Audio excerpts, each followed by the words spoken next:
Beberapa hari yang lalu Ketua dan Rois Cabang Rembang datang ke saya mengabari kalau tanggal 29 akan ada pertemuan PBNU dengan cabang-cabang se-Jawa Tengah. Ya, artinya dia pamitlah saya yang punya aula ini. Saya tanya agendanya apa? Tidak tahu. Loh, kok tidak tahu? Saya cuma diberitahu wilayah. Wilayah juga tidak tahu. Katanya ini agendanya PBNU. Saya tanya, ya karena ini silaturahmi. Saya jadi teringat Allah yarham ayah saya Kiai Bisri Mustafa. Suatu saat itu ngundang kiai-kiai sak Rembang, termasuk Kiai Zubair Sarang, Kiai Bedowi Lasem, Kiai Mbah Maksum Lasem, Kiai Hafid Rembang, Kiai, pokoknya kiai-kiai diundang ke sini.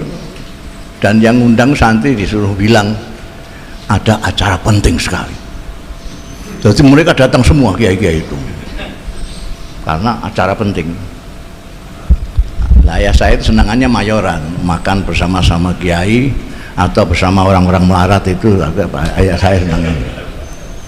Habis makan-makan kiai-kiai terutama Mbah Maksum, iki apa Sri? Yang penting itu apa ini? Loh, nah, silaturahmi itu apa kurang penting kiai? Wah, mbok akali tok ini. Jadi silaturahmi tok itu sudah penting sekali. Jadi apalagi kalau selama ini NU itu jarang-jarang silaturahmi. Padahal NU itu seperti kita ketahui dia bermula dari kiai-kiai pesantren. Jadi kiai-kiai pesantren menurut sejarahnya itu adalah sandaran umat, sandaran masyarakat. Bukan hanya yang bodoh diulang, tapi yang sakit minta suwuk, yang mau usaha kurang modal minta modal, dan seterusnya. Jadi kiai itu pokoknya di desa-desa. Terus para pendahulu-pendahulu itu seperti Allah yarham Kiai Hashim, Kiai Wahab segala macam ini teringat dawuhnya Sayyidina Ali. Lah ini kalau yang batil saja kalau ditoto dengan tanzim yang bagus itu bisa mengalahkan yang hak. Apalagi ini hak. Kalau ditanzim alangkah luar biasanya. Lalu ditanzim kiai-kiai semua adakan perkumpulan mendirikan Nahdlatul Ulama. Ini syariatnya. Seperti pidatonya Rois Am tadi semuanya syariat.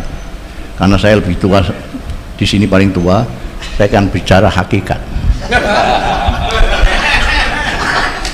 Sampean mudeng atau tidak urusan saya. Seperti ketua umum tadi cerita, ada pujian, ada kritikan. Itu dia sangka hanya sekarang, tidak. Mulai zaman Kiai Hasyim sudah ada kritikan dan ada pujian. Itu hakikatnya memang Gusti Allah bikin begitu. Tanda gambar NU itu bukan ciptaan pelukis, bukan. Kalau tanda gambar PKB itu saya yang bikin.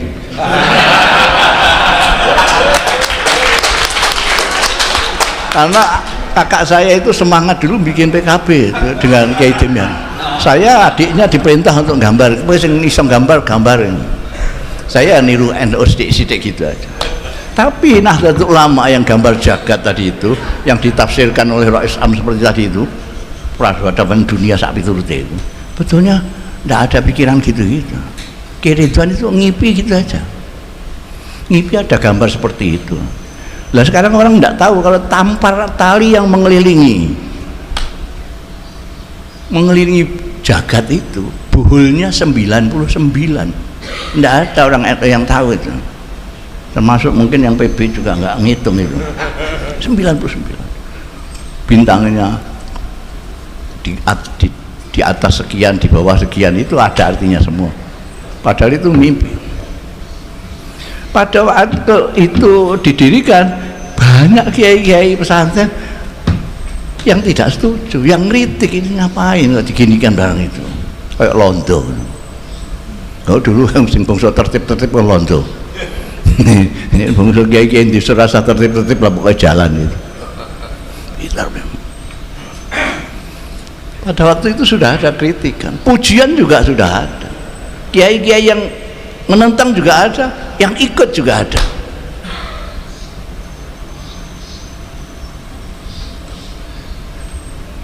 Kenapa demikian?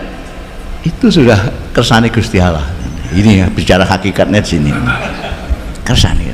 Ini yang jarang-jarang kita pikir, meskipun kiai itu semua kiai, tapi jarang pikir bahwa itu semuanya Gusti Allah. Kenapa yang ngotot jadi jamiah itu Kiai Wahab, tapi yang jadi Kiai Hasyim Asy'ari?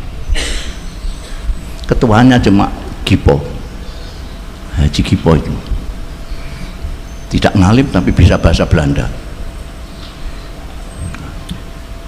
Itu Gusti Allah semua.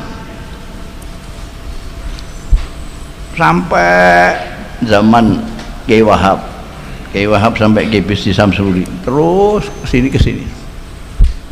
Semua sesuai dengan zamannya, sesuai dengan kehendak Allah Subhanahu wa taala. Sampai sekarang ini saya itu hampir setiap muktamar NU selalu dicalonkan, atau ketua umum atau rais am.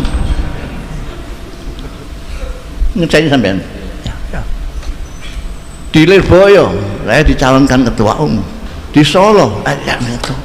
Di Jombang saya dicalonkan dari rais am. Tapi tidak pernah jadi.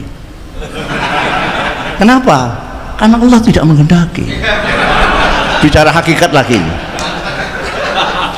Kebalikannya Kiai Miftah Ahyar, beliau tidak ingin. Kenapa saya tahu? Karena saya ikut milih beliau.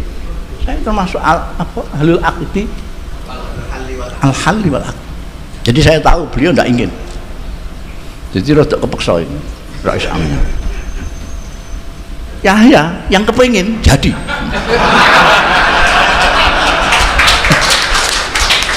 Itu semua Gusti Allah Ta'ala. Jadi terima saja apa yang ditetapkan oleh Allah Ta'ala.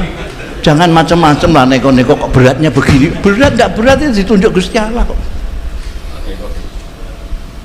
Hakikat, saya bicara hakikat karena saya sudah tua. Di sini ini mungkin yang pantaran saya cuma Kiai Ibunya, Kiai Abun.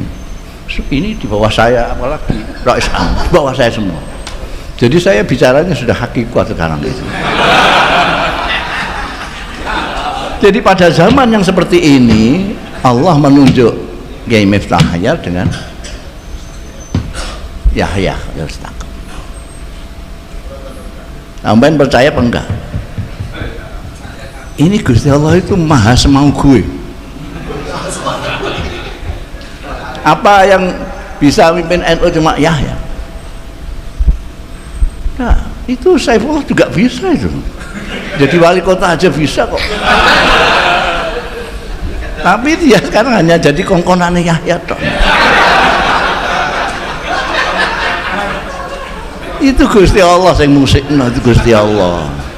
Karena itu kita harus kembali kepada Gusti Allah. Apa-apa yang kita lakukan ini karena Allah yang menentukan, kita cuma pasrah. Kita diperintahkan untuk berikhtiar, kita ikhtiar. Tapi jangan mengeluh, ini pekerjaan banyak sekali, tantangan banyak sekali ya. Kamu yang minta sendiri kok. Kamu kalau ingin nganggur ya enggak usah nyalon, enggak apa-apa. Ini jadi Yahya itu memang cari kerjaan.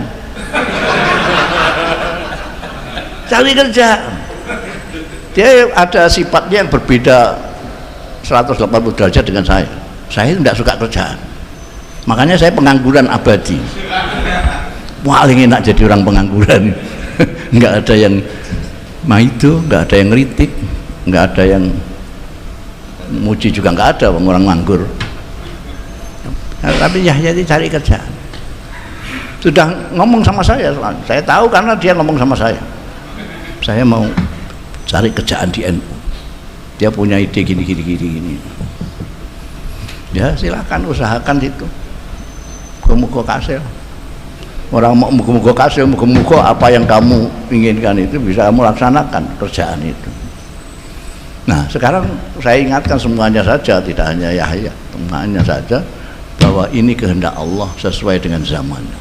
Tantangannya sesuai zamannya, mulai zaman Kiai Hasyim Asy'ari sudah ada, Kiai Wahab Hasbullah sudah ada, zaman Kiai Bisri Samsuri sudah ada, Kiai Aliafi sudah ada, terus sampai ke sini ada tantangan-tantangan yang berbeda-beda, ada tuntutan-tuntutan. Tapi satu yang harus terus diingat adalah kelahiran NU itu dari kiai-kiai pesantren yang hanya diniati untuk khidmah kepada umat. Saya sering mengatakan sampai viral bahwa ulama-ulama yang saya maksud kiai-kiai adalah mereka yang alladzina yanzuruna ilal ummah bi ainir rahmah. Mereka adalah orang-orang yang memandang umat dengan mata kasih sayang, karena mereka adalah penerusnya Rasulullah Shallallahu Alaihi Wasallam yang disebutkan dan diberikan oleh Allah sendiri sebagai laqad ja'akum rasulun min anfusikum azizun alaihi ma'anittum. Dari azizun alaihi ma'anittum inilah maka para kiai-kiai yang penerusnya para nabi itu mempunyai rasa belas kasihan kepada umat, sehingga kalau ada kiai kok tidak punya belas kasihan kepada umat, ada umatnya bodoh tidak diulang, ada umatnya minta bantuan tidak dibantu. Nah sekarang ini itu ditanzir menjadi organisasi, maka organisasi Nahdlatul Ulama harus selalu mengembangkan perhatiannya kepada umat dan tuntutan-tuntutan umat apa saja yang harus dipenuhi oleh organisasi ulama ini. Saya kira itu. Wassalamualaikum warahmatullahi wabarakatuh.